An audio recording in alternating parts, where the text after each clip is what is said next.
Champ.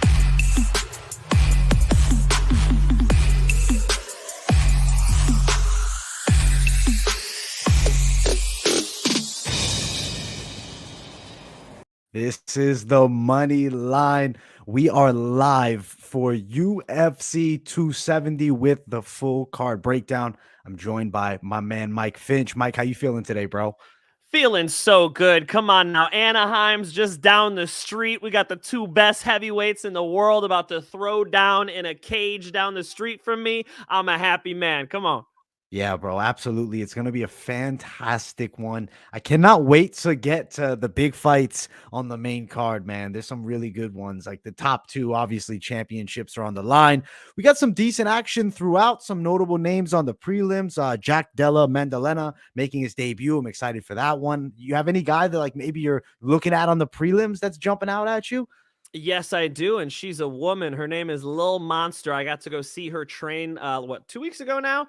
Very, very powerful girl. I think she's doing really well with her grappling's just looking better and better. Her hands are looking better and better. And she was bragging to me that she knows she is the strongest in the division. She went over to the Performance Institute, and Lil Monster told me she is officially the strongest fighter in her division. So look out for her, man. First fight on the prelims.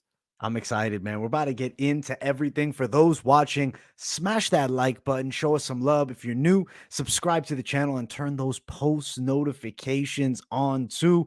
Let's jump right into the fights, man, because we got a lot to talk about here on the Let's card. go. Fight number one. This is going to be Matt Frevola and Genaro Valdéz. I like this fight. I'm actually pretty excited to see what happens between these two when they throw down. What did we see from Valdéz? Aggressive, chaotic style, very dangerous, though, when he hits hard, durable Mexican fighter, training alongside the champion, Brandon Moreno. He takes on Frevola, who's a pretty technical guy, well-rounded. He trains actually in my area over at Gracie South Tampa Jiu-Jitsu. He's known as probably the number two guy there behind Billy Q, taking on a dangerous Mexican fighter in Valdéz. I want to get your take where you have the lean here, Mike, for this matchup. It's interesting between the two. Absolutely. I think I'm leaning the underdog on this one, man. You obviously remember when Terrence McKinney came out, put that 1-2 down the pipe on Frevola. That was a nasty knockout. And now we're looking at, another guy who's got some hands on him, but also has, cardio takedowns. We've seen him pushed really hard. If you remember Valdéz fighting on a Dana White Contender Series, he was pushed really hard, got that late KO in the third round. I think he could pull something off just like that. If Frevola has any issues, I think it's his speed. He's not the fastest guy in the division. Is he fast enough to deal with these UFC fighters? That's a question that will definitely continue to be posed every time he gets up there in competition. I like the dog on this one. I'd take a little, maybe a little action. I always like to say this is not financial advice, but first underdog of the night, I kind of like Valdéz. I like that, man. I talked about Valdéz as a valuable underdog on this week's Best MMA Bets. I am having a hard time jumping to saying, I'm on the pick train, right? It's not pushing past that, 45% mark of possibility. I feel like Frevola, his well-roundedness might be a factor. My concern is this too. Valdéz may gas himself, goes a little bit too hard for the finish. And then you have Frevola, a guy with a well-rounded game, potentially landing takedowns. If he gets the back, I could see a submission. He's got good jiu-jitsu. A little bit of concerns, but durability, a big question mark with Frevola. When you get knocked out in 8 seconds, people start questioning you. Like, how can you bounce back from that? I mean, what do you think? A 8-second knockout to this one? He's a little concerned about getting hit. Is that a worry in the back of his mind? That could be a concern, but I don't think the time of the KO means much. Actually, if anything, it gives you sort of an excuse, like the way Jose Aldo got knocked out by Conor McGregor. It's like, well, I didn't really get started. I think what we saw with that Terrence McKinney vicious 1-2 punch knockout is a southpaw coming in and being way faster than Frevola. At the UFC level, at the high levels of each of these organizations, I work for Bellator. You start seeing somebody moving really quick, like a Horiguchi and a Pettis level. You start seeing people move really quick, like a Terrence McKinney in the UFC. It's hard to adjust. It's a lot different than what you're seeing at a lower level. So can he make those adjustments? I feel like it's more of a speed and timing thing and less of a chin thing. That's just my assessment. No, I like that breakdown because McKinney does hit hard. He also was knocked out in 1 minute a while back, but it's been some Mm, time. It's not like he's getting knocked out left and right. He's been knocked out. I'm going to lean Frevola on a decision here, man. I'm going to go against you on okay. this one, Mike. But as I've said, I like the underdog, and I'm Mhm. glad you're picking the dog because I've heard some naysayers saying there's no way Valdéz has a shot here. Frivola's going to run him over. I disagree with that sentiment. I think that this is realistically betting wise dog or pass. I wouldn't want to throw much at Frevola personally, even if I'm picking him to win. Fair enough. It's close to a 50-50 fight. I would agree it's close to a 50-50 fight. I think the odds are a little off on this one. Yeah, most definitely. Good one to start it off. Mhm. I'm liking Frevola. You're liking Valdéz. Would you be interested maybe in playing a Valdéz inside the distance if we're looking to prop it up potentially? Ooh, I'm not sure he gets it done on the ground. He would have to do it with his hands. He would have to Okay. do it with his hands. And again, we're talking about Frivola's durability and the speed and whatnot. So yes, it's possible for sure. You know me, I'm always going money line. I don't like to go over under, but that makes sense, man. That's logical. Yeah, most definitely a possibility. We'll talk about just the straight odds. You see them on screen there. They're around the range of 195, but you can actually find Frevola even down at around minus 175, plus 175 Mm. for Valdéz on the opposite side. And if you're feeling, hey, I want to throw down on Valdéz by KO, there is a plus 450 prop bet available for you. Potential play. It's not one I'm jumping at the bid to play, but That's I would nice. consider. That looks nice. It's a money one to start it off, man. We got a dog pick, we got a favorite pick. I like it. Let's keep on rolling up this card. The next fight, some dangerous ladies. Kay Hansen in Jasmine Jasudavicius. I struggled a bit on saying Hansen, but I flowed with Jasudavicius easily here. This fight intrigues me, man. Kay Hansen's good, but moving up a weight class to fight a girl who has some significant reach and height advantages and is also known as a good grappler. I feel like Hansen lets her hands fly, knowing there's not going to be a ton of grappling threat from certain opponents. In this fight here, if she's over pressing Jasudavicius, I see her getting tied up. I see her potentially taken to the floor. I'm liking the underdog Jasudavicius. Who you feeling on this one, Mike? Man, this was one of the tougher ones to call on this card. Like you said, her being at the higher weight class and just being at that height, length, strength disadvantage. We have to see strength disadvantage when they lock up, but definitely that reach, that long lankiness that Jasmine has. She could keep her out if she can keep her out and keep that cushion, keep that range, pick her apart, make Hansen shoot in from very far away. If she could start doing that to her and you could start timing the person coming in, now we're talking about increased levels of takedown defense. And look, Jasmine's got a good clinch, man. She could lock her up. She does like old school tie plum, like put the hands together, deliver the knees up the middle. She's dangerous. I am definitely staying away from betting on this fight. Damn near 50-50 fight. I really like Kay Hansen's jiu-jitsu. It's really tough for me to bet against somebody who has the ability to finish any woman on the ground like that. I slightly lean Hansen in this one. I would not be at all surprised if Hansen has too much trouble coming forward, too much trouble with the taller, longer, potentially stronger opponent. I really like Jasmine's potential in this fight. I think the odds are wrong. For Jasmine to be that much of an underdog, worth taking a look at. Yeah, definitely. It's a dog or pass style play. I'm picking Jasudavicius. If it's 115, I'm a fan of Hansen, but Mm, coming up a weight class, it concerns me a bit taking on a girl who's, filled out in that frame at 5'7" for right. Jasudavicius, 5'2" for Kay Hansen. I think size is a real thing and also a 10-year age discrepancy between the two. Mm. That's years. That's years of, just becoming a stronger human being. So, I mean, obviously old man strength doesn't apply here, but that just, that veteran strength of a girl with a little bit of a seniority over the other could be a factor over the young Kay Hansen. Absolutely. Yeah. When you start grappling, you start feeling that, right? Like I go wrestle with some high school kids who are real good, but man, when I get my hands clasped, they're flying around. It's not, they're, they call it grown man strength, right? So grown woman strength. Yeah, I'm going grown woman strength. I think that Jasudavicius gets it done. Also, her size advantages. I like her to win. You like Mm. Kay Hansen. I like that we're opposing some of the picks, but there's arguments on both sides. This Yeah. card is filled with those type of matchups, man. Yes, one thing I would agree with you on, AJ. The odds are wrong on this one. That's a lot. It makes you really want to take a look at Jasmine and go ahead and place a bet against Hansen. It's very, very attractive at those odds. Yeah, most definitely. Right now, the most valuable line you can find is staying around the minus 225 range for Mm, Hansen. Opposite side, Jasudavicius, about a plus 205 dog money line. If maybe you're saying, I want to prop it up, I maybe want to go fight goes distance, it's mm, minus 225. They kind of got you covered there to not make a ton and not want to risk it throwing a ton down. As you mentioned, I mean, Hansen does right. have a nice submission game.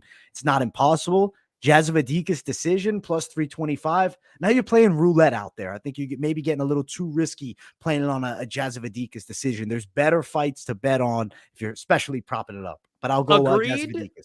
Agreed, but I think most likely, if the Jasudavicius is going to win this fight, it's going to be hard to finish Hansen. So maybe she knees her in the face or something cool. But decision would be like the most likely method of victory. So not crazy. Not crazy, but less likely. I guess less risk factor that I want to throw out there, at least Fair for me enough. personally. I Jasudavicius respect for it. the win. I like that you're on Hansen. We got some opposing picks this week, bro. Last week we're just going same for We majority, agreed man. too much. We agreed Too way much. too much last week. Yeah. Too much, man. Too much. I'm glad we got some disagreement. Let's jump to the next one. For those watching, smash that like button. This next fight, Silvana Gómez Juárez and Vanessa Demopoulos. This excites me. You said that the girl you're excited to see is Demopoulos. I'm going to Yes. let you lead the way in this one, Mike, and tell us about this matchup. Thank you, man. Yes, I like Lil Monster. She was so gassed up about being the strongest, a women's strawweight. So, I think that's her method to victory in this fight. That makes perfect sense, right? As far as Juarez goes, she has tight striking game. She's durable. She got good kicks, but you can back her up and you can take her down. And those are the two things that Lil Monster needs to get done. If she goes beast mode in that cage, goes monster mode in that cage, she'll be keeping the car in drive, putting her against the fence, putting her on her back, and imposing her will in the grappling department. I like her ground and pound in this fight. I think it's possible she gets a finish. I like Lil Monster in this one. I'm taking Lil Monster decision, but guys, she could definitely wrap something up, get a finish in this one. I like her being the car and drive. As long as she's moving forward, I think she's winning this fight. Love it. I love the way you broke that one down because I agree. I'm also on the monster here, little monster, Vanessa Demopoulos. She's going to be hard to deal with. The Muay Thai is not bad. She moves fairly well. I like the good pressure she'll put, as you mentioned. Also on the ground, I mean, the jiu-jitsu solid with that physical Mhm. strength. It's a factor. And Silvana Gómez Juárez has been submitted. Something to note. I feel like her game is going to be based upon probably keeping the range against Demopoulos. I don't think she does well in close. I think she's at a speed disadvantage. Juárez has an okay jab, doesn't bring a ton of like high level tools to the game, at least not yet, not what we've seen. Even looking, detailed into her career at 37, I'm not expecting those adjustments in this amount of time. I think the younger fighter, Demopoulos, should probably be able to dominate here. I'm liking submission personally. I'm thinking second round sub. That makes sense, man. I saw her on the mat with some beasts over there. She's been right around that same training camp that Davis and Figueiredo has had over at Fight Ready. The coaching staff over there is tremendous. I would look to see some improvements in her in this fight. Looking forward to this matchup. And I feel like Demopoulos' value is something that makes me want to play. Minus 135, Gómez Juárez plus 125. Mm. It's pretty decent odds for this fight, man, especially with, I don't know. I think Demopoulos has like kind of a clear cut higher level skill set, even though, I mean, you look on paper, resume wise, it's not like extremely different with the records. I guess on paper, it looks better towards Gómez Juárez, but Mm. records don't tell the story at all here.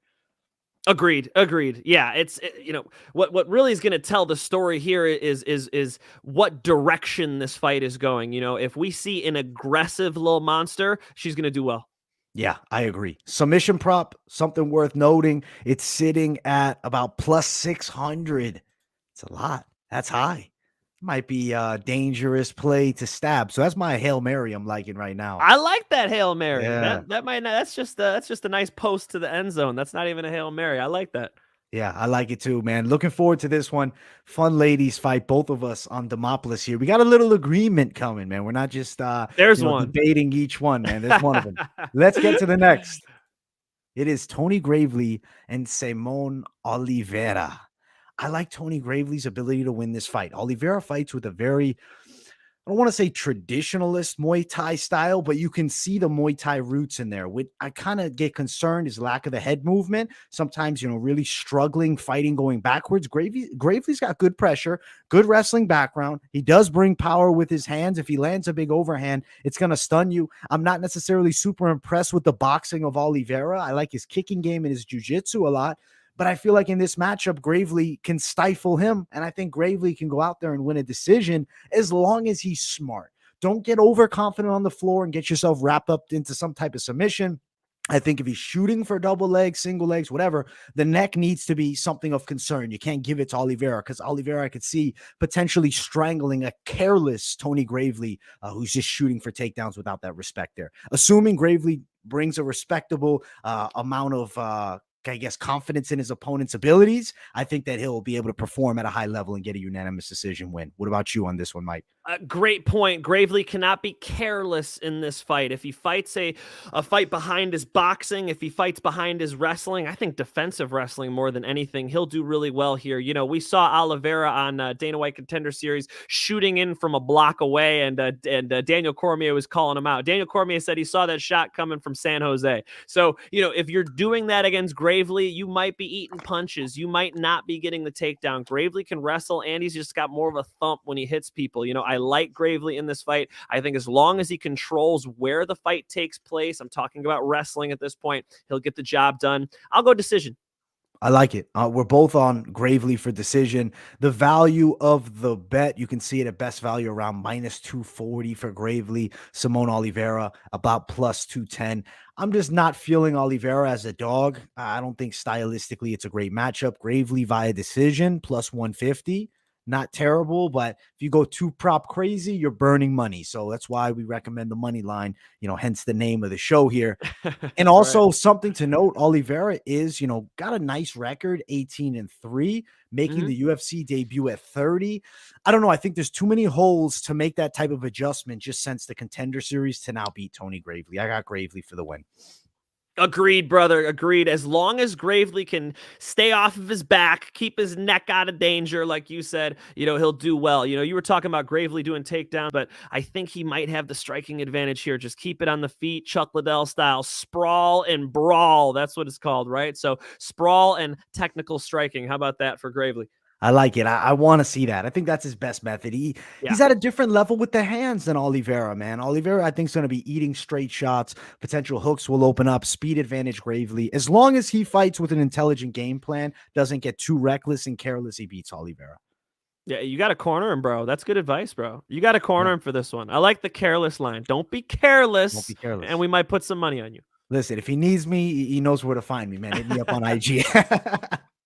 All right. Let's keep running. We got more fights to talk about. This next one is so fun. Jack Della Maddalena takes on Victor Rodriguez. I am excited to see what Rodriguez brings with just 4 professional bouts. And excuse me, I said Victor. I meant Pete Rodriguez. My bad. I'm thinking Victor Rodriguez. I think that might flow just a little bit more.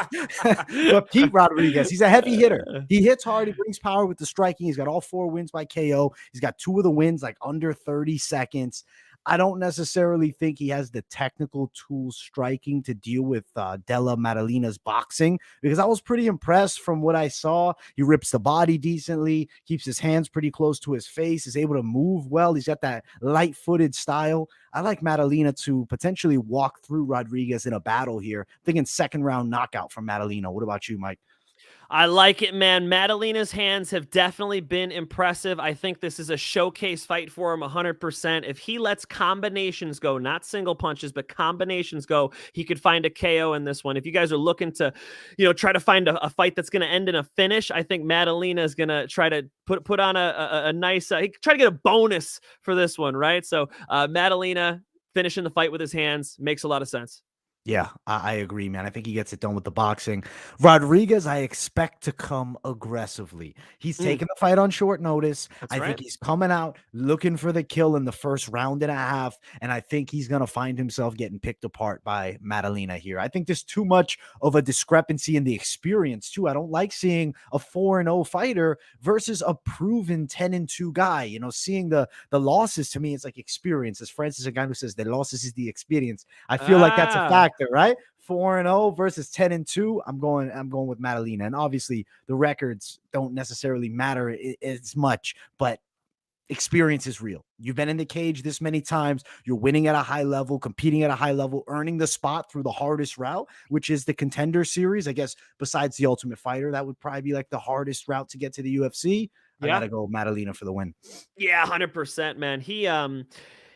You're in a spot where you feel like this organization needs something to market. You know, you're in a spot where, I was telling people this when Islam Makhachev was just recently fighting Dan Hooker, and then of course his main event fight before that. You get in these points where you're like, okay, I need a finish tonight. I need to make a statement. You know, this is that type of fight for Maddalena.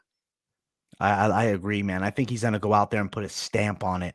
I think he's gonna probably try to, give us a performance to remember. A lot of fights that are in front of him are gonna have bigger name value, but if he can steal the show with a big knockout, it's gonna be great for That's his it. career. I love that You got crushed it. nose he's got too, man. That sells him as a real savage even more. You know he's an animal.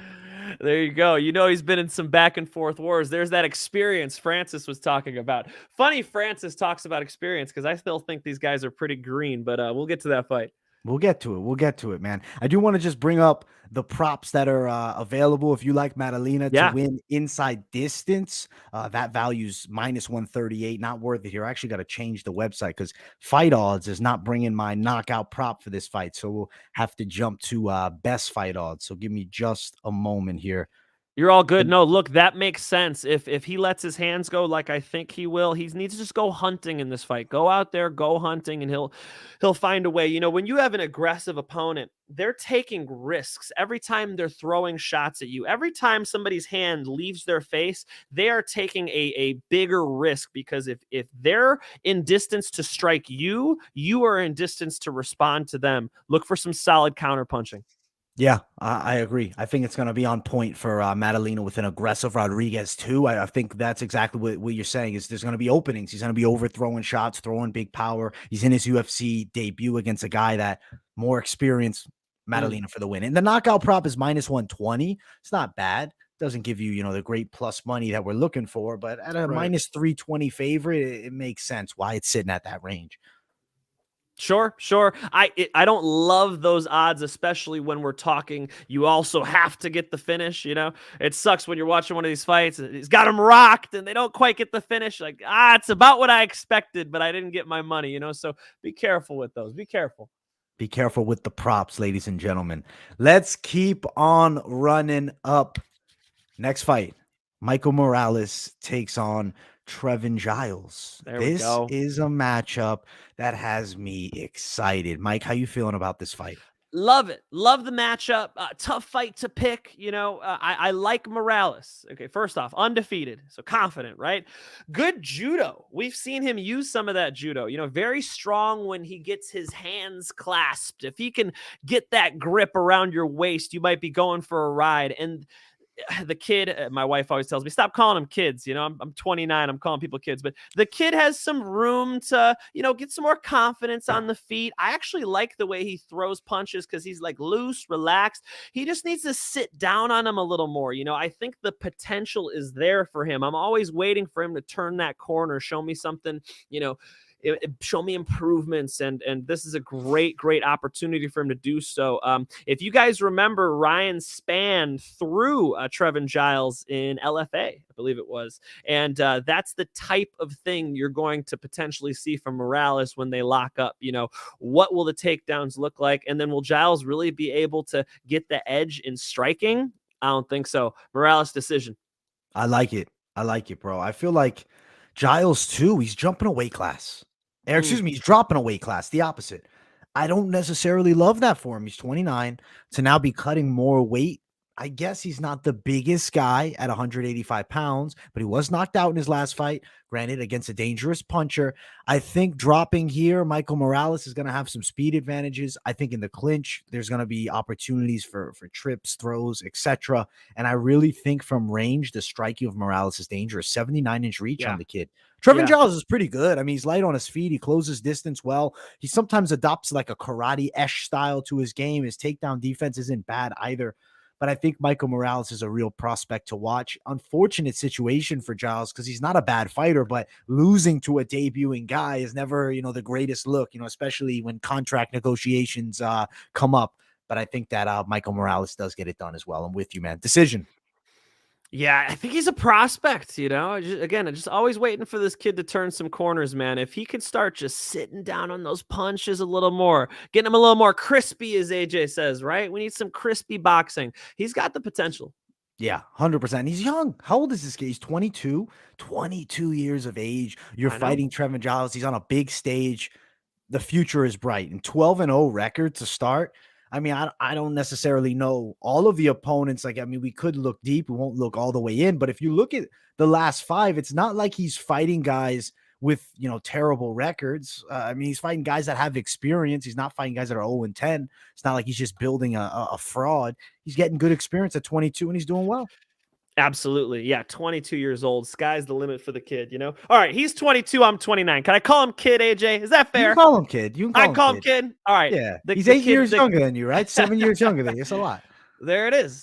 So the kid has potential. The kid has potential, man. I'm calling him a kid, and I'm closing age to him. We listen to too many Dana White post-fight press conferences. We're learning too much. Dude, for him, everybody's a fucking child in the UFC. It's right. Yeah. It's rubbing off on us. It is what it is, bro.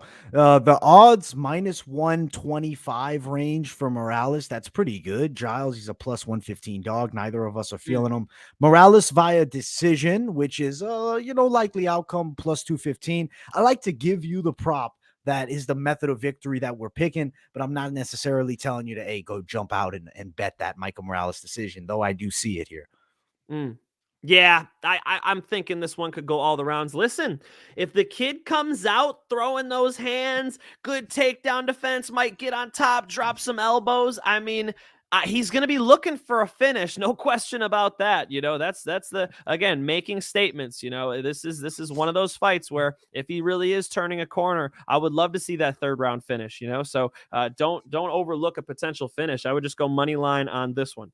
Yeah, liking it. And beating Veretinikov, that was an impressive win, man. That was a dangerous prospect that he was taking on who had some age advantages, same like Giles does. I think that we're going to be impressed by Michael Morales. Both of us on him. So that's a nice little positive stamp for this young prospect. And he's good money, good value for him. Potential money line play if you're looking to throw it at a young prospect on the rise. Now let's jump to the next fight.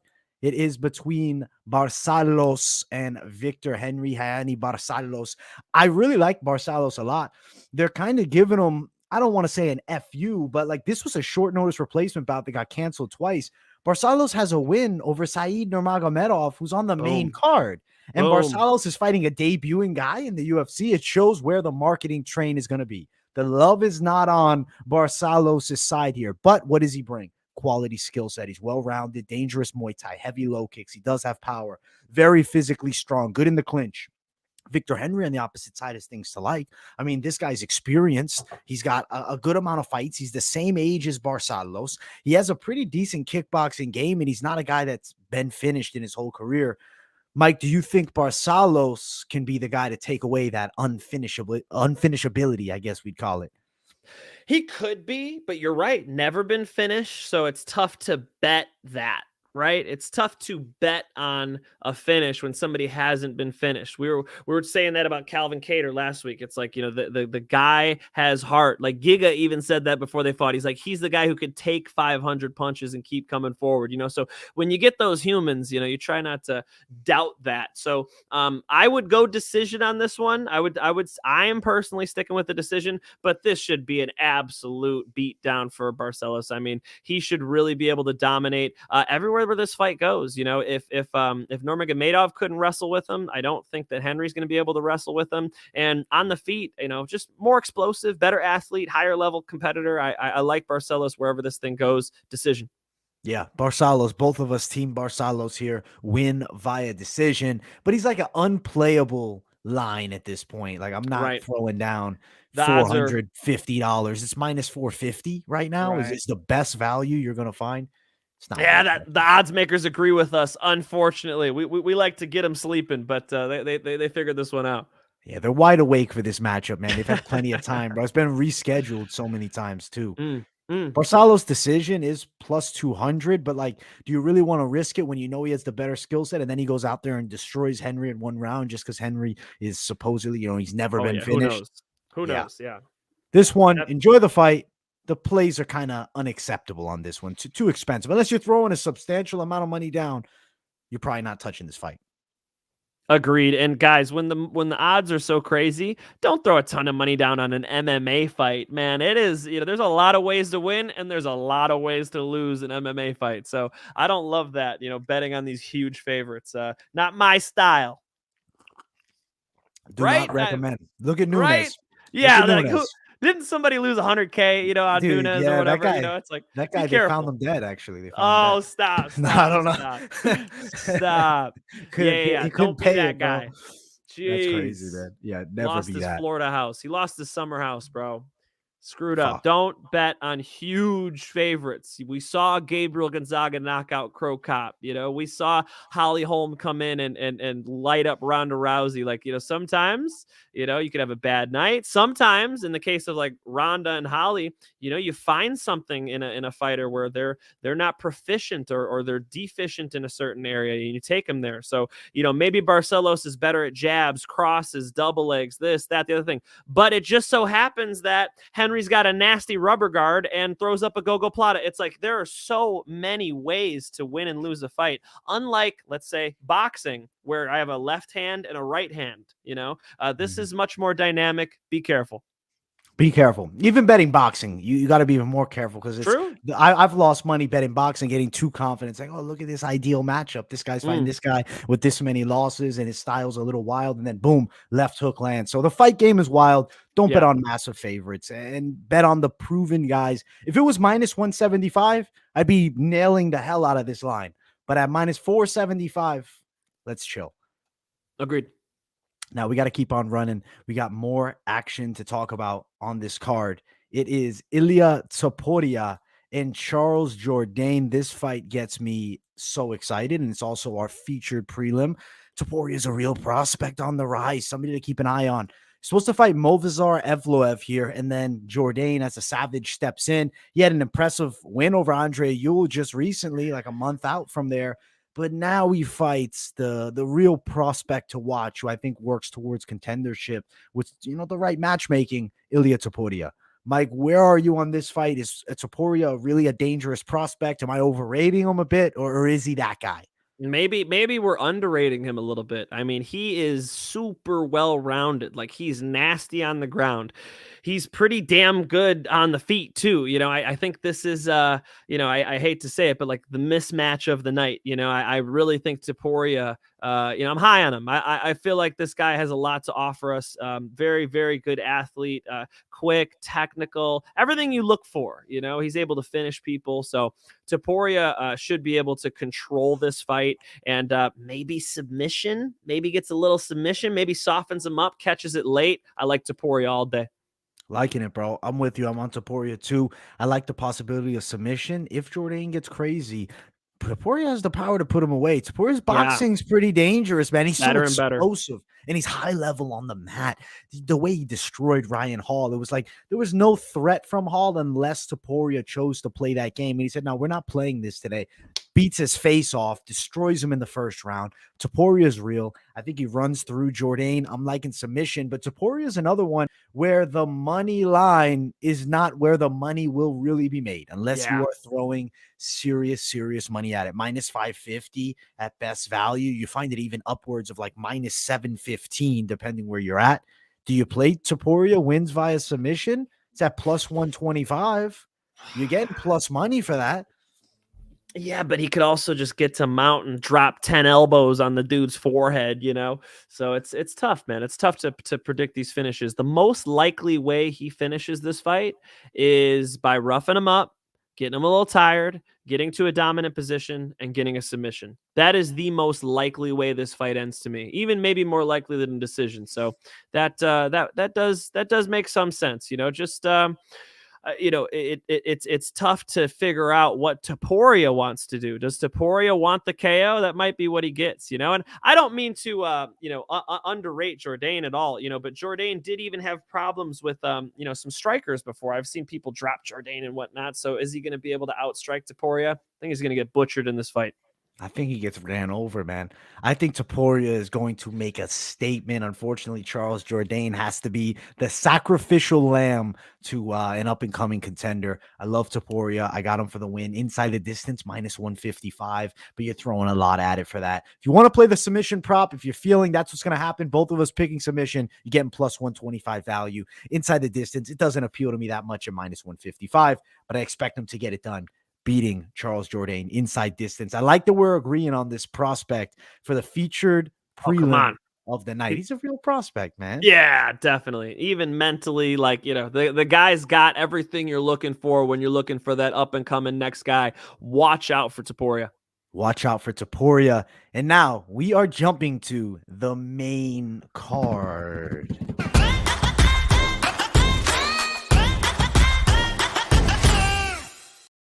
The main card starts off with Rodolfo Vieira and Wellington Turman. This fight is exciting.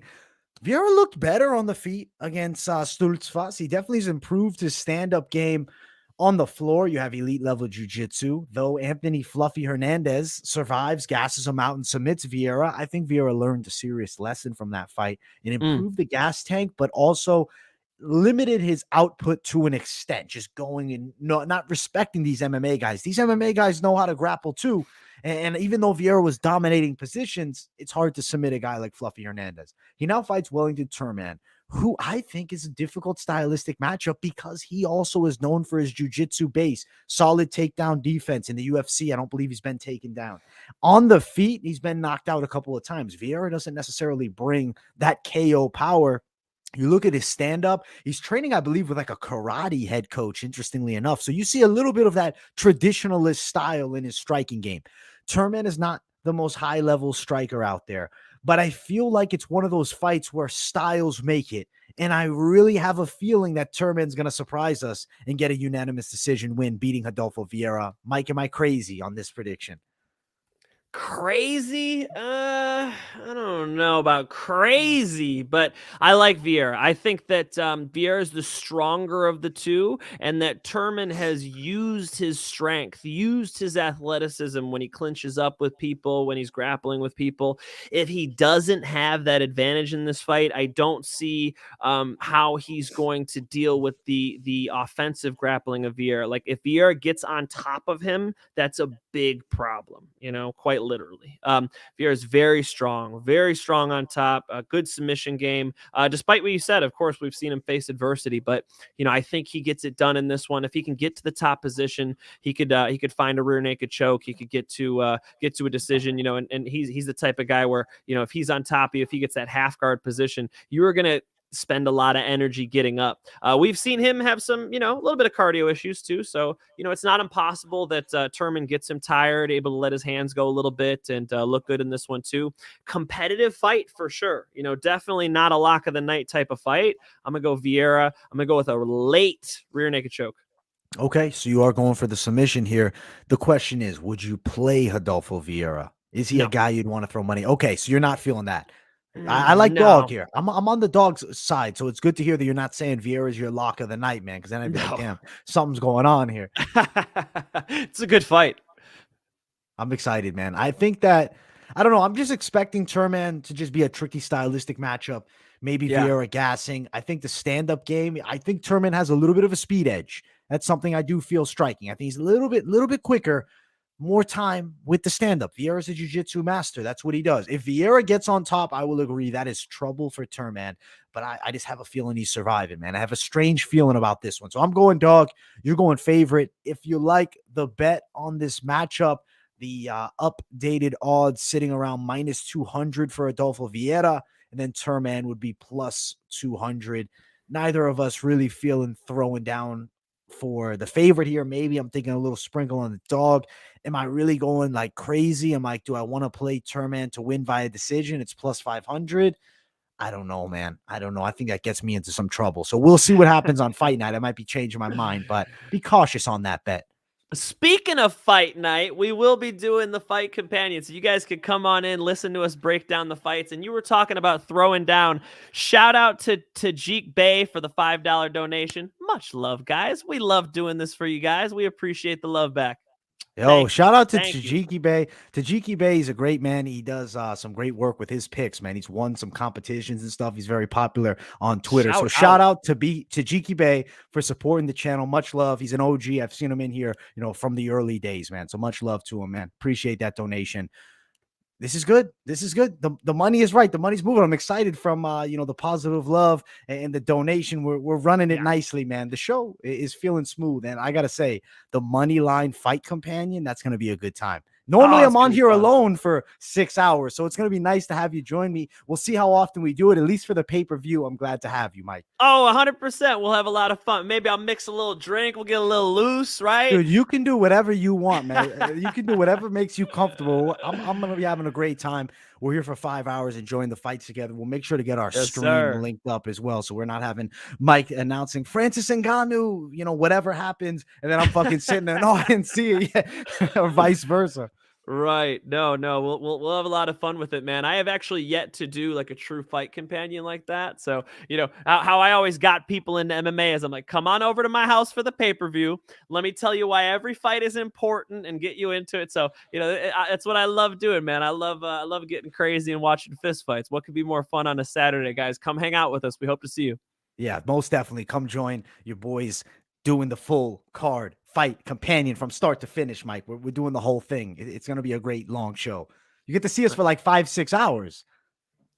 What could be more entertaining? And then look, good news for me. I've got Bellator 273 the next Saturday. So I'm going to be cage side, baby. We are back in Phoenix, Arizona. Ryan Bader trying to defend the heavyweight title. Benson Henderson, hometown boy on the card. You go all the way down the thing. Badass fights for me. First it's the fight companion with AJ, then I'm cage side. I'm living the dream, brother. You're living the dream, bro. You're living the dream. I'm excited for you, man. I'm going to have a breakdown for that Bellator card up on the channel, too. So they got to know it's coming. Let's keep on running because we got more fights to talk about. The next fight on this main card, and if you guys have not yet, smash the likes. If you're new, subscribe as well. It is Cody Stamann and Said Nurmagomedov. This fight is awesome. This fight gets me jumping with joy, excited. I'm so intrigued by Nurmagomedov because he strikes at such a high level. It's similar style to like a Zabit, but I think he flows even better. I think he's a bit quicker, obviously smaller guy. Takes on Cody Stamann, and there's something to be said. Stamann's durable, man. He's hard to deal with. He brings that pressure. He's got a good wrestling game. Does he get a hold of Nurmagomedov and throw him around here? What are your thoughts, Mike? What side are you on here? It's possible. People see that last name, Nurmagomedov, and they're like, oh, so he's going to out-wrestle the guy. Not necessarily. Cody Stamann, first off, very powerful human being.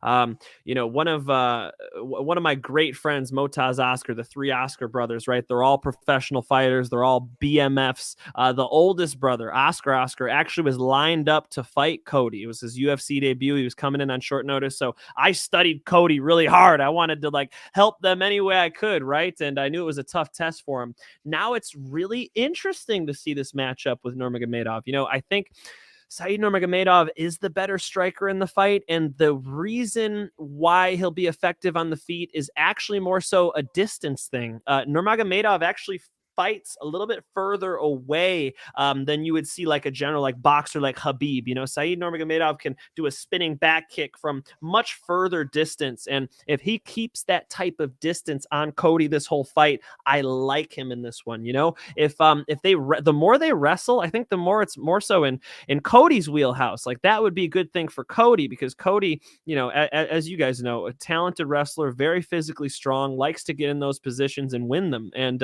it's only 3 rounds. You know, I think maybe there might be like a cardio advantage for Said Nurmagomedov, but in a 3-round fight, you know, Stammen's only got to win 2 out of 3. Tough one for me to bet on, man, especially when I see Said Nurmagomedov as the, you know, decent favorite there at minus 200. I don't know if I'm playing that, man. I think I'm getting the popcorn and enjoying this one.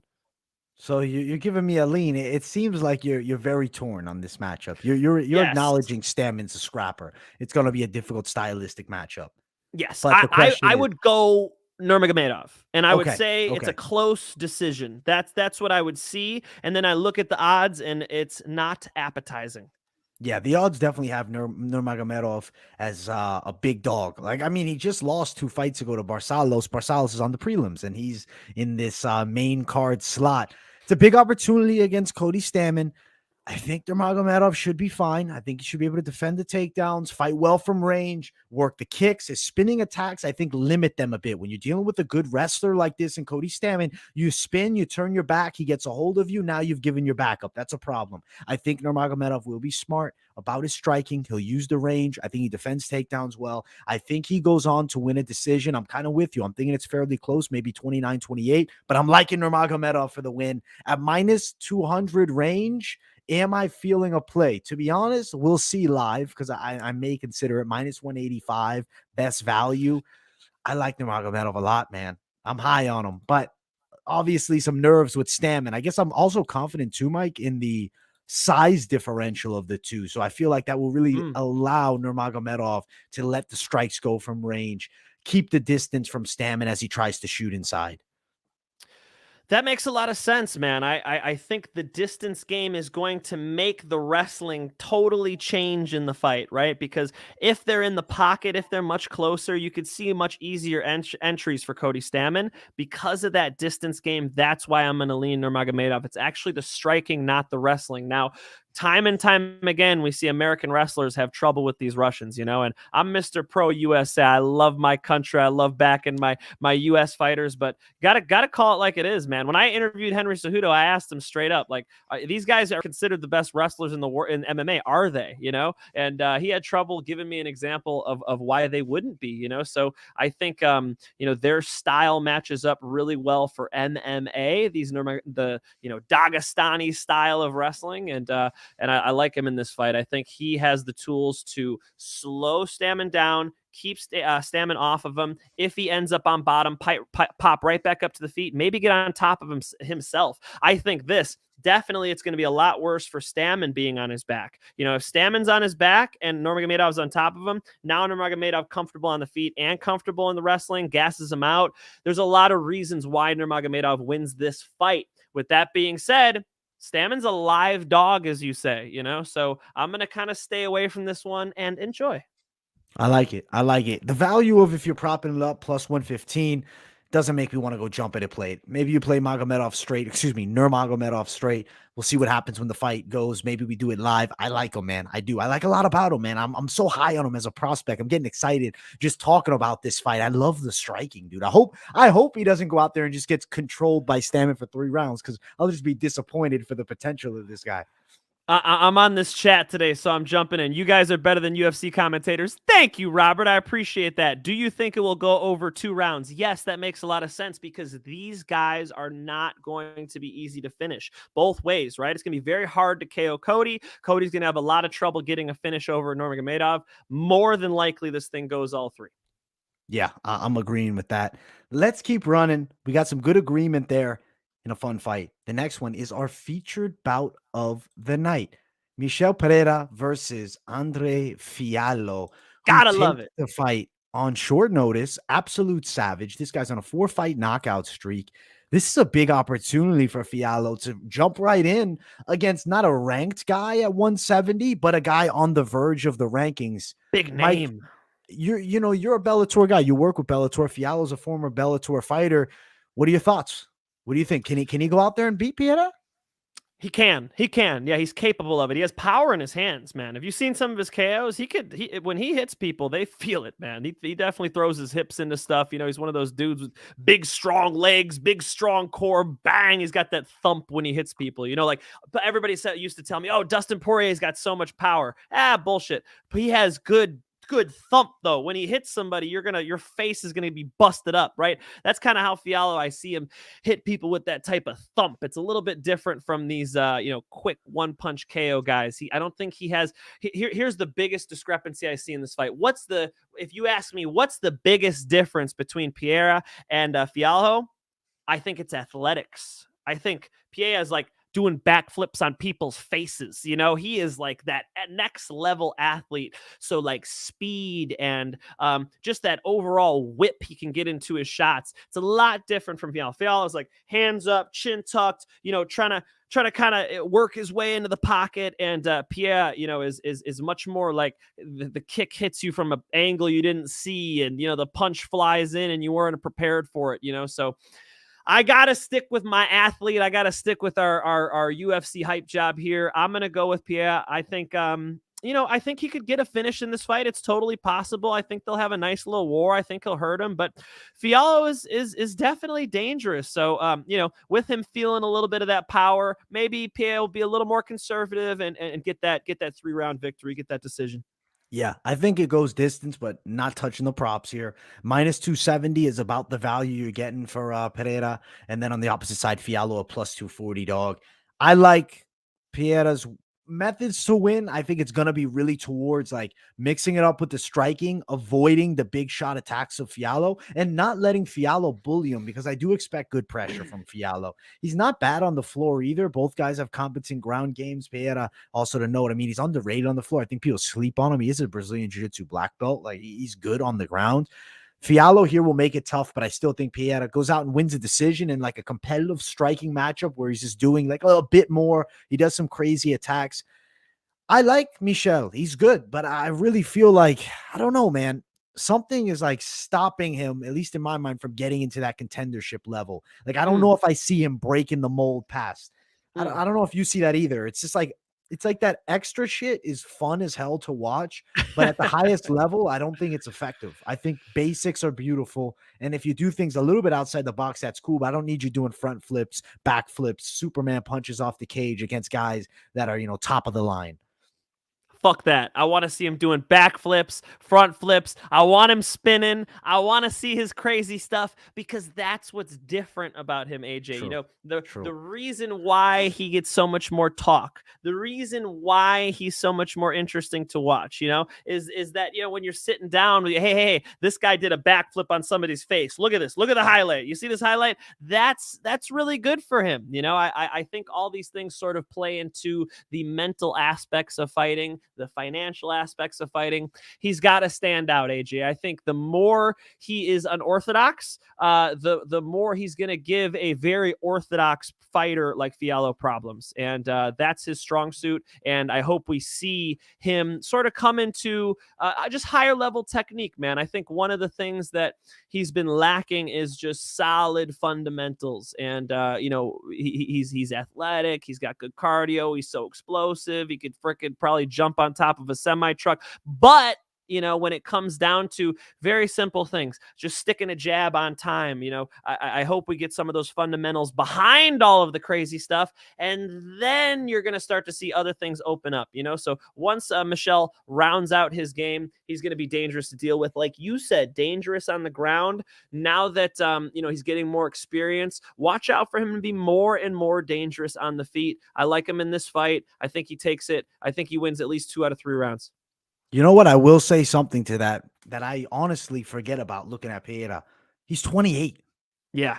He's a young fighter. I don't know why. Like, in my mind, I think of him always by 33, 34. He just has that look in his face of a man in his mid-30s. But he's still developing, man. As you said, the chaos, I don't know, man. I get concerned, like, at a higher level when you do that chaotic shit. It's like, is it going to work? But I guess at the end of the day, right now it's worked. Don't fix what ain't broken. and just keep doing your thing, Piera. Let's see if he takes Fiallo down. I'm on Piera too.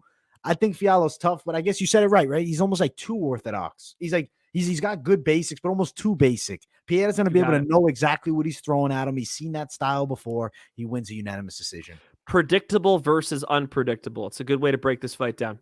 I like that. I like that a lot. Good fight. The featured bout of the night. We have arrived at the championship bout, our co-main event, one of the 2 title bouts on the card. Let's go. Brandon Moreno, Deiveson Figueiredo. You have a little insight, Mike. You did get to talk to Henry Cejudo. You did get to see him, and you maybe ran into Deiveson Figueiredo there. I did. Do you feel like Deiveson Figueiredo is going to dethrone the champion and become once again champion?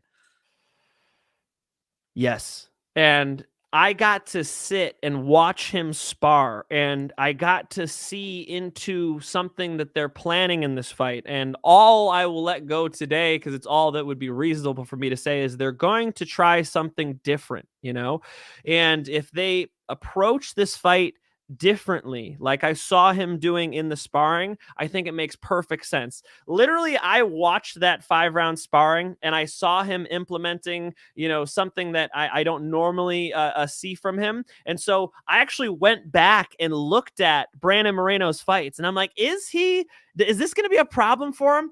Sure enough, I see what they're seeing. So, with the odds the way they are, you got Figueiredo, as a nice dog there. I like him in this fight, man. Look, if I have to be truly honest with you, either guy can win this fight. Come on, Brandon Moreno's jab was beautiful in that last fight. His hands are crispy, AJ. He keeps real tight in here, but I think Henry Cejudo understands him. I think that they really were able to simulate and break down Brandon Moreno for Deiveson Figueiredo.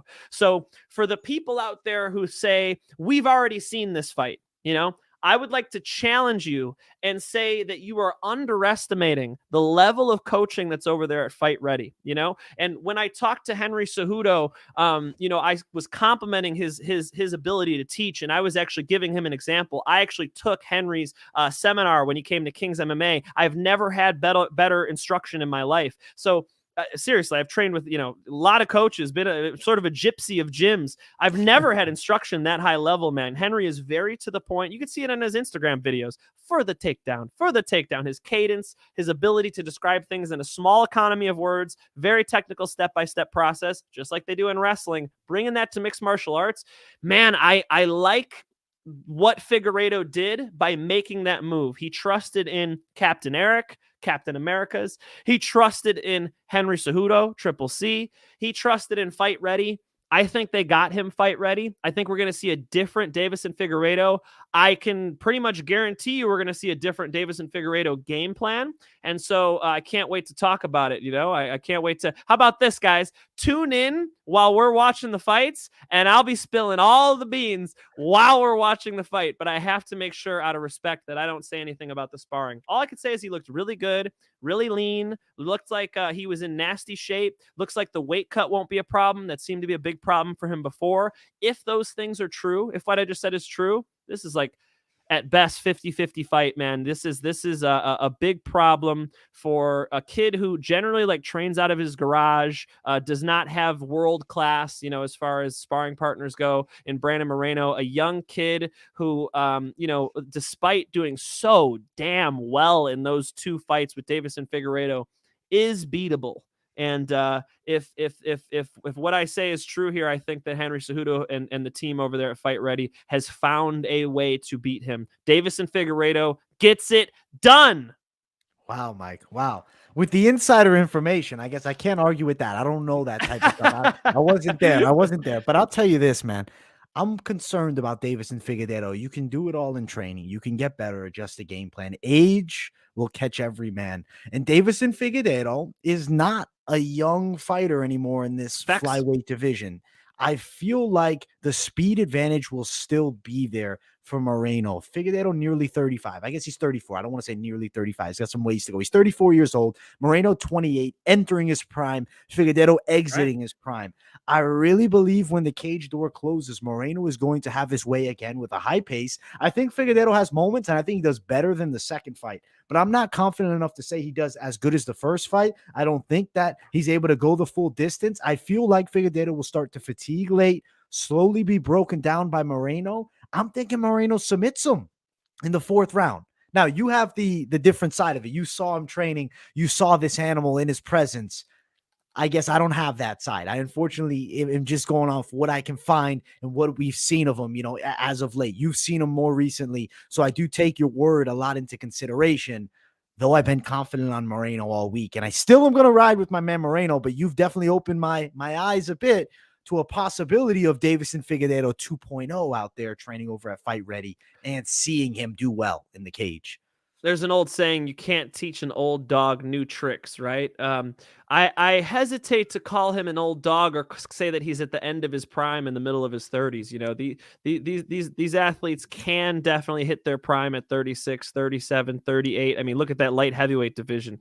I got Glover Teixeira in his 40s winning the light heavyweight title. So no, I think he is quite quite a force to be reckoned with. I don't know if it's a prime thing. I think that we could still see the best performances of Deiveson Figueiredo's life in his future. I think what he's struggled with very clearly is weight cuts, is, this great Brandon Moreno who keeps his chin all the way tucked, snaps that fast jab out there, nasty with his grappling, excellent back takes, perfect rear naked choke, super confident, firing on all cylinders, couldn't be more hungry, couldn't be more motivated.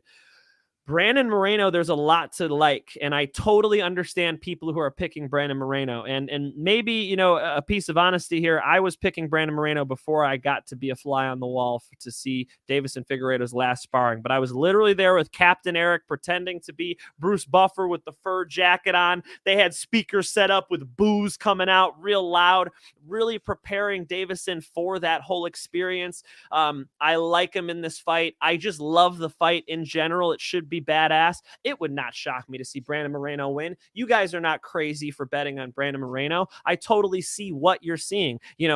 Conventional wisdom would say that this will go down similar to what you just saw. I understand that I am definitely in the minority here, thinking that Figueiredo's about to have a great night.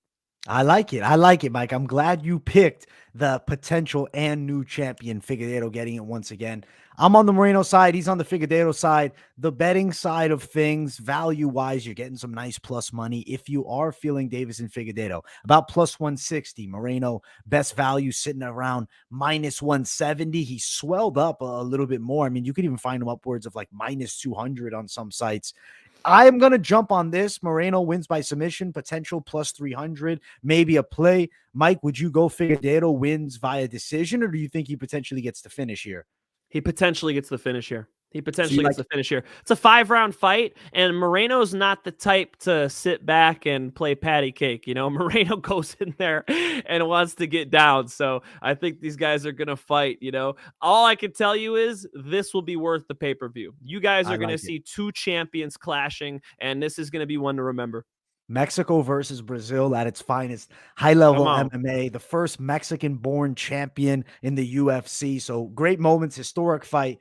Do you like inside the distance, Deiveson Figueiredo? It's plus 300. Oh, he keeps pushing me. Man, it's tough to say. Look, in a 25-minute fight, that makes sense. So I'm looking at two finishers, brother. I'm looking at two finishers. Even in that first fight that was called a draw, they were both going for the finish every round. So yeah, I think that does make some sense. With that being said, it could be like a really late finish. If I had to guess, I don't think this thing is going to be under 3 rounds. I think this is going into championship rounds. And once fatigue comes into play, which is, by the way, one of the biggest problems that Deiveson Figueiredo's faced, right, is he fatigues. And if he can not fatigue in this fight, that would be tremendous. Sort of that sprinter body type, though, whips hard punches and whatnot. But, there's only a certain amount of gasoline you could put in that sports car. And Brandon Moreno, much more ready to fight that 25 minutes in general, right?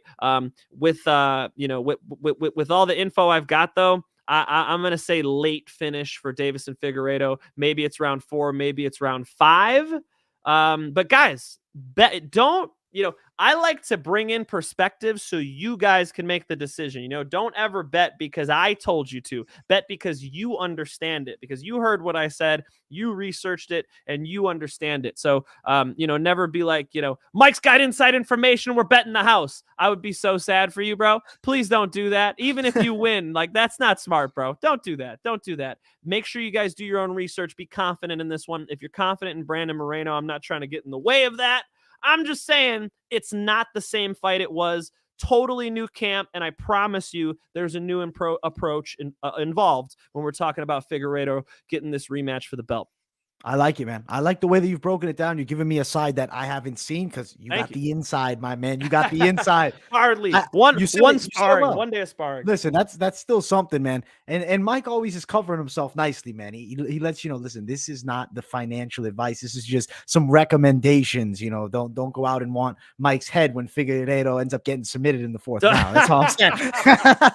Oh, shit. Don't come for my head, bro. Hey, I can fight, guys. Watch out. All right. I look like a nice guy. I can fight. I've been in that cage. Type in Mike Finch MMA. Check me out.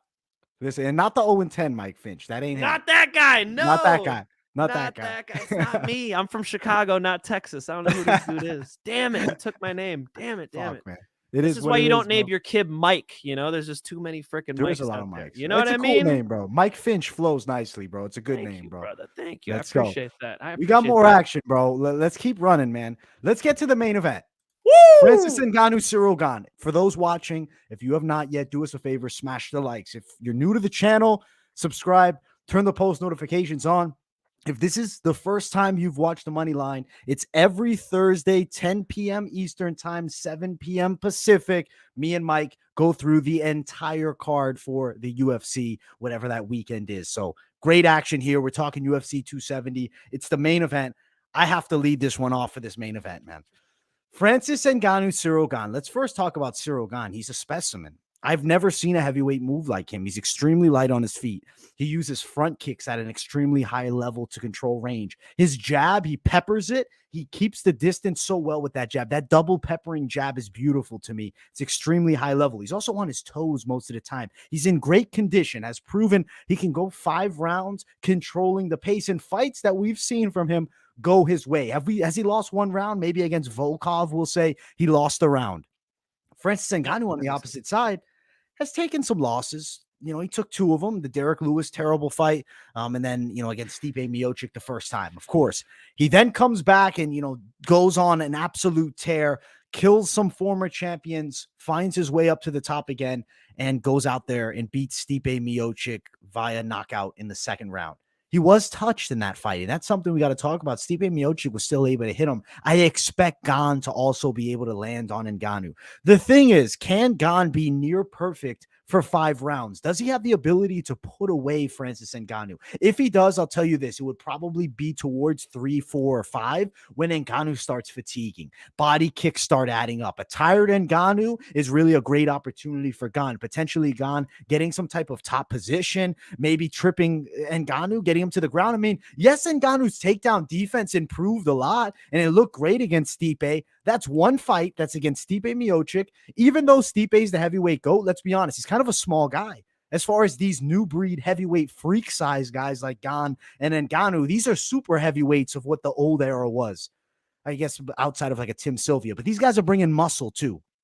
Gane's movement is off the charts, but I still have this feeling, and I really will say, I think Ngannou's boxing is high level. Though he doesn't have the same ability to close distance, move, slip, slide, kick of Ciryl Gane, he has something that Gane doesn't have, and that is the absolute devastation of one shot to the chin and fights end. I think that Ngannou finds the chin at some point. I'm predicting 2nd round knockout for Francis Ngannou. I think it's going to be Ant still. He needs this fight too. He's talking, I want to go to boxing. I want to go and take on those guys. You can't lose to Cyril Gane, especially striking in this bout. He needs to defend the throne, and then the big money arises. So for Francis Ngannou's legacy, just as an overall fighter, this is a make or break point. I really feel this is greatness versus being like a really good heavyweight and a former champion. Right now, I think Ngannou does it. I do believe Gane holds the title, though. I'm telling you, I do believe he's eventually the champion. I think he's the most special heavyweight of all time. But I think Ngannou's power will be too much this time. And I'm going Ngannou by KO. Mike, what side are you on here? Woo, tough fight to pick, my man. You said it well when you were talking about that these are the two best heavyweights in mixed martial arts going toe to toe. I agree with you. Something to note is they're still both kind of early in their career. They're still both a little green. Even though Francis is the world champion now, even though Francis did have to deal with 2 losses, I mean, do you remember that Derek Lewis fight? He had so much to learn. Do you remember that first Stipe Miocic fight? He had so much to learn. Like, not a normal amount. We're not used to seeing people who don't really have much any jiu-jitsu to show us, right? We're not used to seeing such quite gaping holes in someone's game. Francis has shored that up. When he fought Stipe Miocic, Francis was able to sprawl on him, take his back, land some punches. I think that's Eric Nixick over Extreme Couture. I think that Francis is on a whole new level now, and we got to see a patient and dangerous Francis. Both, right? He's normally dangerous, but not normally quite so patient. And when he was too patient against Derek, it didn't look good. So putting those two things together, patient, and then also knows when to pull the trigger. That's the most dangerous version of Francis I've seen. By the way, if you can't take him down, you're going to be stuck throwing fisticuffs with him. Not a good place to be. Definitely not the spot I want to find myself. That guy hits so hard. It's incredible that it's a human. It's incredible that a human being can generate that much kinetic energy behind a punch. It is truly a sight to behold. Francis Ngannou is one of a kind. He is something of a Deontay Wilder for MMA. Add 45 pounds, though. I mean, he is much larger, truly one of a kind type of a fighter. Cyril Gane, I have been a fan of from the beginning. I feel like it's like, it's like when you got a favorite band and then they blow up and everybody else likes them and you're like, whoa, I was here first. He's a favorite over Francis Ngannou?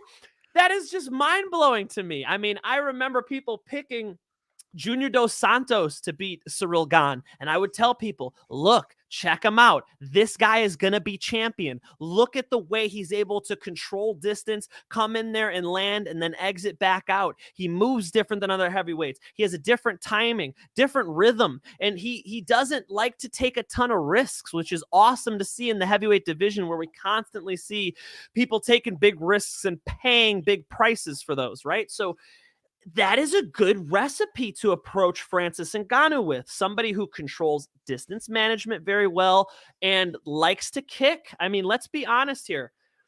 Now I'm going to criticize Cyril Gane. Cyril Gane is not the best puncher I've ever seen. Cyril Gane, even when he had Derek Lewis hurt, he was throwing those real looping wide hooks at him. That's not the type of shot that's going to be a one-punch KO. When Francis hits you, your ancestors know because he decapitates people. You'll still find Alistair Overeem's head somewhere in the first few rows, okay? I mean, he is an absolute one-of-a-kind freak. So when Francis connects, will Gane be able to take it? I don't know, man. He keeps his head up pretty tall. It's very difficult when your head's way up in the air like that and you get hit. You'll notice with world-class boxers, they tuck their chin, they bring their shoulders up a little bit. They're able to catch the punches on the gloves. We're talking about little gloves. The guy's up in sort of almost like a karate, taekwondo looking stance. That could be a bad spot to take a punch from. With that being said, does he have the ability to punch Cyril Gane?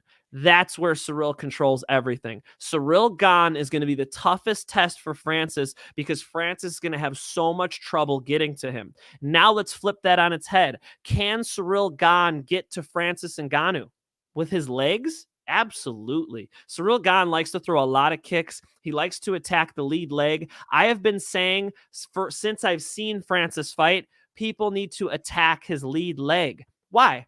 Because your legs are longer than your arms. So you're able to kick his leg and he can't punch you in the face. Oh my God, we solved it. We figured it out. Guys, go watch Carlos Condit put on a clinic against Nick Diaz. The kickers can get it done when they have good movement, good management of distance, and they're able to be active with their kicks. If Ciryl Gane can employ the game plan he should be employing, he's going to win this title in dominant fashion. It is going to be very hard for Francis Ngannou to amount significant offense and sustain it over periods of time. And then riddle me this. Who's going to be better in round 3, 4, 5? You got to go Ciryl Gane. So that's why I'm going to pick Gane for this fight. With that being said, these odds are blasphemy to me. I cannot believe everybody is not as high on Francis as I thought they would be after he destroyed my guy, Stipe Miocic. Guys, go check out my interview with Stipe Miocic. Mike Finn, Stipe Miocic. Nicest guy ever. You gotta love Stipe. Stipe can box too.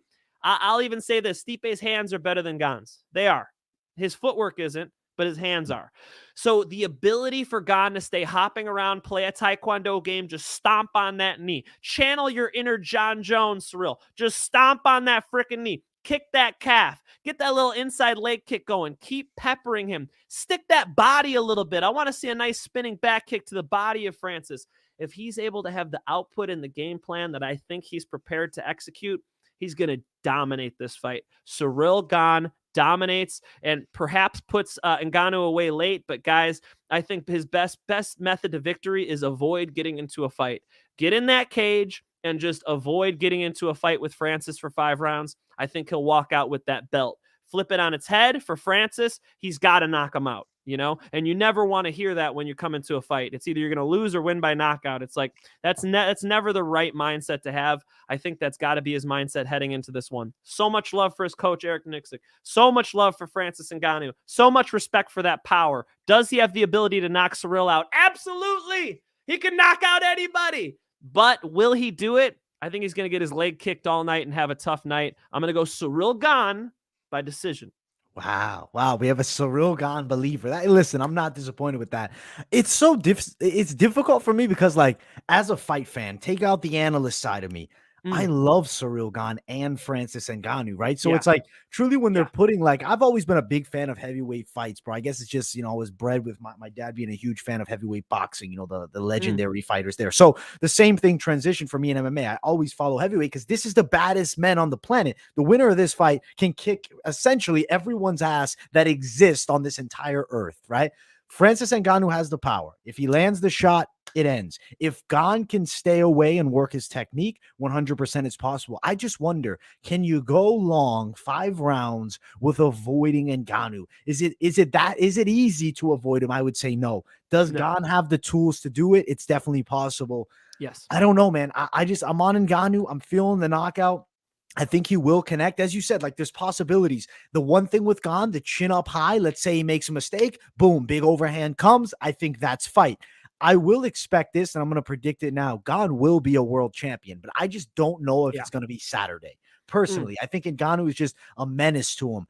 I really want to see, I'm not going to lie to you, the Tyson Fury and Ngannou bullshit, like, potential there. Like, I want to see Ngannou get his dream, like, conquered. He said he wanted to box for a world heavyweight title and stuff like that. So winning this fight is the must. And then the UFC contract negotiation is like, okay, we got to give him this boxing match. He loses, peace out Ngannou. He's probably just leaving only boxing. Be honest. One word answer. Who wins, Ngannou or Fury, in a pure boxing match? Fury. Come on, man. Of course. Tyson Fury's defense is insane. But it's the money, dude. I just want to see him make a lot. 10 feet tall. I don't know how fucking tall he is. He's a tall guy. 6'9". Yeah, that's a problem, 86-inch bro. reach, too. 86-inch. That guy's a big problem. Look, if Ngannou is going to box, hey, I got an idea. You ready? Deontay Wilder versus Francis Ngannou. Where's my wallet? Take my money. Sign me up for that fight. That makes so much more sense. I know Tyson's calling him out, but Francis Ngannou, Deontay Wilder, let's be honest. Deontay Wilder's not the best boxer. He's a world-class all-time puncher. So is Francis. Who wouldn't love that fight? Francis is bigger. Deontay Wilder's got the boxing experience. That's a much closer fight. Yay? Yeah, I agree. I actually think he gets beaten worse, though, when and Ngannou gets sniped by Wilder. He's not gonna like either way. I don't see him winning the heavyweight boxing title. And I'm a huge Ngannou fan. I'm a huge Gane fan. I'm a huge fan of Wilder Fury. I think that you put the boxing gloves on Ngannou. What he's getting is the opportunity, and I want him to be financially secure now forever because he's gonna get $10 million plus for that fight, which I think he deserves. But Gane is live. Gane could end it all. He could be the spoiler, and I mean, who knows? The boxing match might still be there. My prediction states Ngannou wins tonight, or I guess Saturday night, but Gane someday soon will put the strap around being world champion. A rematch down the line, I could see favoring Gane. He's never taken a loss as a pro. So I guess not taking that loss, right? I guess Ngannou said it's experience. It is an experience. Granted, I think in this fight, it's just can he not get hit by the death punch by Ngannou? I mean, there is a clear path to win. It's be technical, be better, and outstrike him for 5 rounds, potentially get a late finish. For Ngannou, it's touch this man and end this man. But can he do that? That's a question that we're going to find out on Saturday. One of the best tools Francis Ngannou has is the fact that you feel like he's going to break your jaw when you're in there with him. You know, when you move around with the power puncher, you know, I've had the pleasure of sparring with plenty of them. You know, I've sparred Fabricio Verdum, for God's sakes. You know, he dropped me with a body kick. That's a big boy. But you know, when you're in there sparring with somebody who can hurt you, there's a sense of like, you know, anxiety. Fighting is so mental. I think that Ciryl Gane has an advantage having trained with Francis, and it's not the type of advantage that people generally attribute. Like, oh, you know what punch he's going to throw, you know what he's going to do. No, this is extreme couture Francis. This is the new Francis. They only sparred 8 times, something like that. Francis said, yeah, 8 to 10. That's yeah. I mean, you get a feel for the person, but more than anything, what Gane is going to walk away from is, oh, this is just a human. You know, and it's kind of, you know, easy to forget that when Francis starts walking in that cage and you see the shoulders on that dude. You're like, oh shit, this could go wrong tonight. You know, Francis is so intimidating. So with that taken off the table, it's another advantage that Francis generally has that he won't have in this one. They've already sparred together, and Ciryl Gane being undefeated is a good thing in this fight because he's going to come in confident. That's what he'll need to employ that strategy. And guys, Ciryl Gane is very smart. He's not the type of guy who's going to get overzealous and run at Francis Ngannou. That's what Stipe Miocic did, unfortunately. Stipe Miocic lost the heavyweight title the same way he won it. Remember when Fabricio Verdum was running at him like it was a football game and Miocic had the ball? He just put a right hand down the pipe and knocked out Verdum. That's how he lost the title. He got overzealous, ran back at Francis, got clipped pretty bad. Is Gane going to do that? No. So this is a totally different type of a fight, totally different type of a problem to solve. Guys, I see some of you guys going back in the comments. So who should I bet? You know, what type of fight of pick should we go for here? Make it easy for us, guys. This is a hard fight to bet on. You've got 2 of the best fighters in the world. They also happen to be giants. They also happen to be approaching their primes, might not even be there yet, especially in the case of Ciryl. So, guys, very, very tough one to predict. Please enjoy this fight. There are easier fights to bet on this card, in my opinion, and we're about to get to lock of the night. And before we do, I have one question, the final one for you, Mike. Please go. Are you concerned at all with Ngannou stating, hey, I knocked out Ciryl Gane in sparring? If that holds true, if you're sparring a guy that puts you to sleep, is there like a little bit of hesitancy, a little bit of the nerve? Okay, this guy can knock me out. He's knocked me out before. We don't know if that's true, but that is what Ngannou said. Fernand denied it, said it's not true, but I don't know. I mean, shoot, if your fighter got knocked out, you wouldn't want to say, yes, he got knocked out in sparring by this guy either. It's a tough question to answer because it relies so much on the individual, you know. I hate to say anything negative about Francis, but if you're going to say something negative about Francis, is that he has something of an ego under there, you know, and that's what you hear his old trainer saying, and that's what you hear a couple people around him saying. Like, look, when Francis does an interview, he seems like the nicest guy to me, man. I'm a fan for sure. Like, all love to Francis Ngannou. However, you know, him saying that he knocked out Ciryl Gane in sparring, I don't know.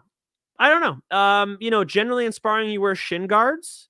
And I don't think I've ever seen somebody KO somebody with the full big shin guards and like headgear on, which I think Cyril was wearing headgear in the videos we saw. Am I mistaken? He might not have, but No, I don't generally think you he wear was. shin guards. Okay, so that makes it more possible, especially a guy like Francis kicking you in the head. That'll do the job, so that makes sense.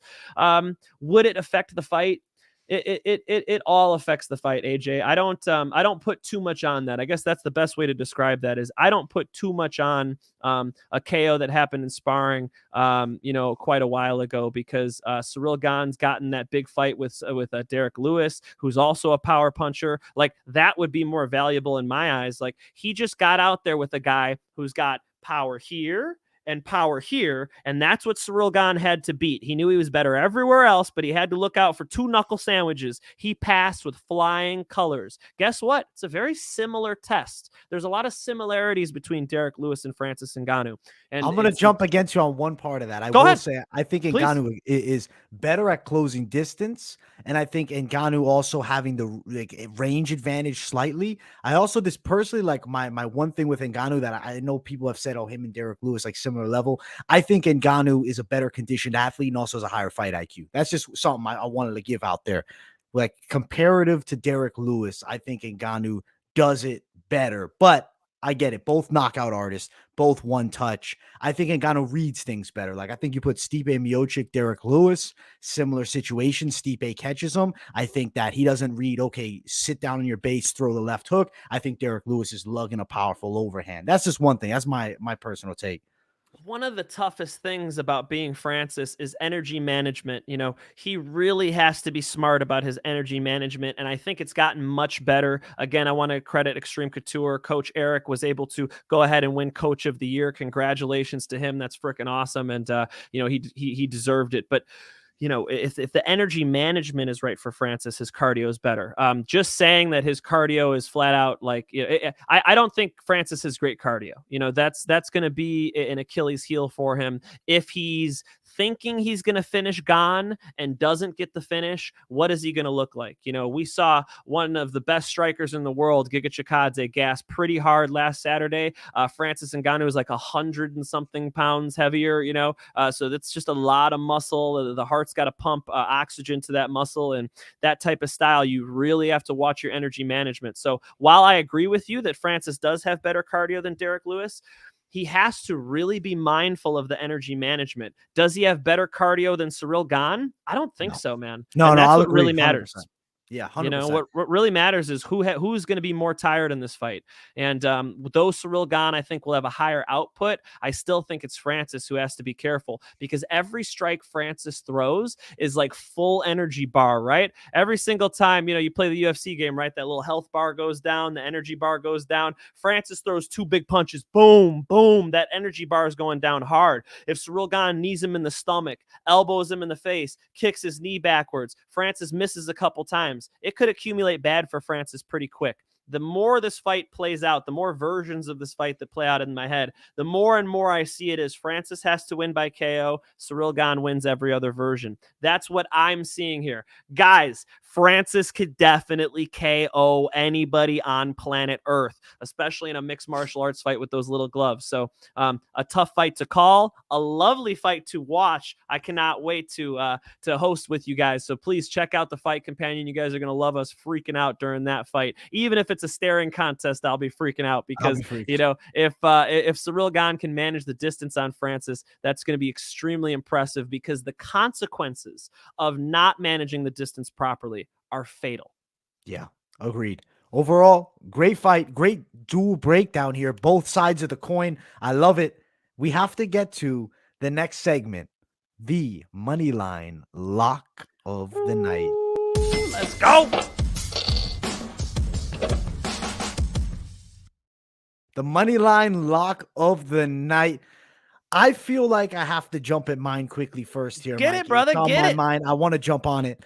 I really like Michael Morales at the value. You're looking at minus 120. I think he's a legit prospect on the rise. I think he's somebody potentially worth playing. I like the value. I think he's going to beat Trevin Giles. It's not an easy fight, but it's one of those money line locks of the night. Last week, I picked Jake Collier. He went out there and put on a great performance, easily ran through Chase Sherman at good value. I'm expecting Michael Morales with good value here. Mike, what is your lock of the night?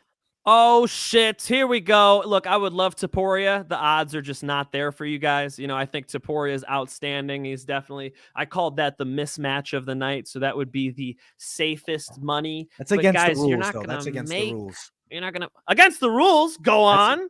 you can't pick a minus 400, minus 350. That's why I'm Like not. it's That's why you I'm got not. yeah, that's it. You That's it. see me That's it. setting this up, I right? know, Come I on know, I now. know, You I know, see I me know, I setting know. this up. My lock of the night is Lil Monster. I think she's going to go out there, put the car in drive, back Juárez up, get her on the ground, dominate each round. She was just bragging to me that she's the strongest strawweight in the division. That's exactly what she needs in this fight. She's at a great camp where she's training alongside Davison Figueiredo and all those beasts over there with Henry Cejudo. Perfect place to be leading up for this fight. For those of you that don't know, she was actually ready to go a week beforehand. I was going to interview her. She actually agreed to the interview. We were going to go there in person. She told me, you know what? I got to focus for this fight. Let's do the interview after the fight. I said, perfect. I'll have you on the Mike Finch show. We'll do a little interview. Of course, the fight gets pushed another week. So another week for her to prepare. This girl is ready to go, man. She looked ripped when I saw her out there. I feel like she's going to have a good performance. I'm going to go with Lil Monster for my lock of the night. I'm glad you picked that. I like that one a lot. I'm glad you went with a quality value too, because I mean, money line, that's something worth touching. You're getting like minus 135. That's pretty damn good for Vanessa Demopoulos. I'm with you. I think she runs through Silvana, Gómez, Juárez. Overall, this was a fun card to break down with you, Mike. We got a little disagreement there, which is always good. A lot of fights we agree on as well. Overall, great action coming on Saturday. For the people watching, smash the like button. Turn on those post notifications and subscribe as well. And Mike, tell them, where can they find you with these interviews and things you're talking about? I just dropped the Greg Jackson interview with Billy Barnes, my producer, who is just an insane talent, man. When you have somebody like that behind the editing, behind the cameras, making everything happen, it makes my life so easy. So shout out to him, and just the high level of production quality we are getting is just going to be outstanding, guys. Wait until you see what we got coming. You want a little taste of it? Check out Mike Finch MMA. If you type in Mike Finch MMA, my show is going to pop up. My YouTube show is The Mike Finch Show. Click on it. Got a full interview with Greg Jackson. We talk Aaron Pico. We talk Rashad Evans, talking about potentially dying off of a mountain, right? We talk all types of fun stuff, and you guys are going to see a Mike Winklejohn interview drop. I went and interviewed Triple C Henry Cejudo. You guys are going to see that one drop. So much in store, guys. I've actually got an interview I'll announce right now. I'm going to talk to Motaz Oscar before he competes for LFA this coming weekend. So I'm going to go ahead and interview him on Monday night, guys. You can check all that stuff out. Like the Mike Finch Show. It's on Facebook. It's on YouTube. Subscribe. It's on Instagram. Check it out. Mike Finch MMA is my personal page, but please check out the Mike Finch Show. You guys will love some of that content. AJ, I know you've been watching, bro. You like that Greg Jackson interview. Dude, I really loved it, man. You're like, I'm telling you guys straight up, and I'm not just trying to overhype my friend here, but Mike is bringing the content you get with a channel that has 100,000 subscribers or more right now. You got to give him the love. Make sure to go jump to the Mike Finch Show. It's serious, bro. It's fantastic interviews. It's great value. I love the style you do them. Great animation and graphics. Shout out to Billy Barnes because he helps us produce this show as well, man. So much appreciation to him. He really does some great work. We got great talent here in Mike Finch, a guy you definitely want to hear doing interviews because I love him. I got to say, bro, I'm a big fan. Can't wait for Cejudo to drop, man. I'm waiting on that one, bro. I got my notifications on, bro. So much love, bro, for real, man. I'm excited for you, dude. You got a lot of big things coming, man. I'm glad we teamed up and have the money line flowing. We have a great episode, man. This has been a lot of fun, bro. We're on fire with these money lines. I appreciate it, guys. So much love from everybody in the comments here. Like, you ever listen to Joe Rogan? He's like, don't read the comments. I've been reading your comments today, guys. I appreciate it. El Capitan, best weekly breakdown by far. I love it, guys. Please. And yes, you want a link? Go ahead and check out the comments, and I will go ahead and drop something in there. And guys, real simple: Instagram, Mike Finch Show. YouTube, type in Mike Finch Show. It's gonna pop up. I promise. Much love to you guys. Oh, there we go. AJ's dropping it. Look, he Yeah, I'll just drop makes it it. easy But for you no, guys. put yours first though, man, because I'm gonna drop it, but I still got to do the timestamps or whatnot after the Done. show. So, all right, drop Done. it in there. Much love. Much love to all you guys. I appreciate that too, AJ. Guys, keep up with us. We're going to be breaking down these fights. Please enjoy these fist fights down the street from my house. I'm out here in Orange County, baby. We're going to enjoy these ones, but I'm not going to be there. I'm going to be here with you guys. We'll do the fight companion. I will see you Saturday night.